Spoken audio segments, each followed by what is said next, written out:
ស្ដាប់ឲ្យច្បាស់នេះមិនមែនគ្រាន់តែជាដីទេវាជាសាច់ឈាម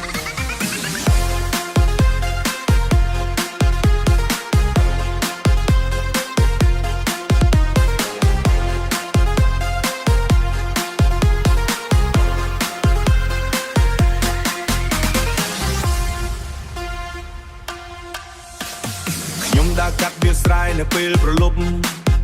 ជើងទេជន់លើដីដែលធ្លាប់បង្ហូរឈាម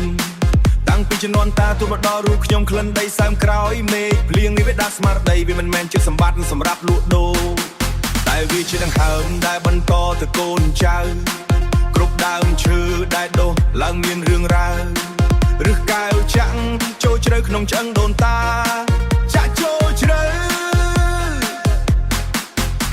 អ្នកខ្លះមើលឃើញញើសដើរហូរស្រោចស្មៅបើបាត់បង់ដីតើយើងនឹងទៅផ្អែកខ្នងនៅឯណាដូចជាដើមឈើដែលគ្មានកន្លែងដុះខ្ញុំឈរនៅទីនេះដូចជាសសរគ្រឹះមិនរង្គើតាមខ្យល់បក់ពីទិសនាឡើយមិនរង្គើទេរាសដីមកតឲ្យជាប់នឹងដៃឈាមអ្នកមុនស្រោចជោគពេញដីភូមិយើងជាអ្នកយាមទ្វារនៅដែនដីនេះដើម្បីថ្ងៃស្អែកដែលក្មេងត្រូវដើរឬកៅកៅខ្មែរឬមកក្នុងដីខ្សាច់ទូបឈូសបោកបក់ក៏មិនអាចដកចេញមើលទៅរបងដែលខ្ញុំបានសង់ឡើងវាមិនសង់ពីថ្មឬដែកថែបទេវាសង់ពីការបដិញ្ញាចិត្តខ្មែររបស់កូនខ្មែរដែលមិនព្រមឲ្យនួយនៅរមាត់ជន់ឈ្លីដីមានមេដុំស្លាកស្នាមមួយកន្លែង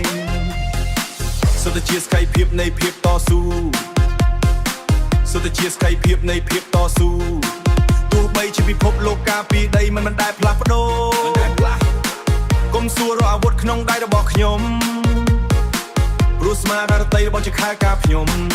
ព្រោះស្មារតីរបស់ខ្ញុំជាខែការពារដីនេះជារបស់យើងតាំងពីដើមរៀងមកមិនមែនជារបស់អ្នកដែលមានតែលុយចូលដាំក្តីសោយសង្ឃឹមលេបបង្កប់បង្កើនផលកុំឲ្យវាប្រែជាទីវាដែលស្ងាត់ជ្រងងំរាសដីមកតឲ្យជាប់នឹងដៃឈាមអ្នកមុនស្រោចជោគពេញដីភូមិយើងជាអ្នកយាមទ្វារនៅដែនដីនេះដើម្បីថ្ងៃស្អែកដែលក្មេងត្រូវដើរឬកៅកៅខ្មែរឬមកក្នុងដីខ្សាច់ទូបឈូសបោកបក់ក៏មិនអាចដកចេញដកដង្ហើមឲ្យវែង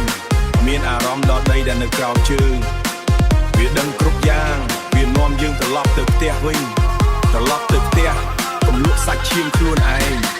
រក្សាវាទុករក្សាទុក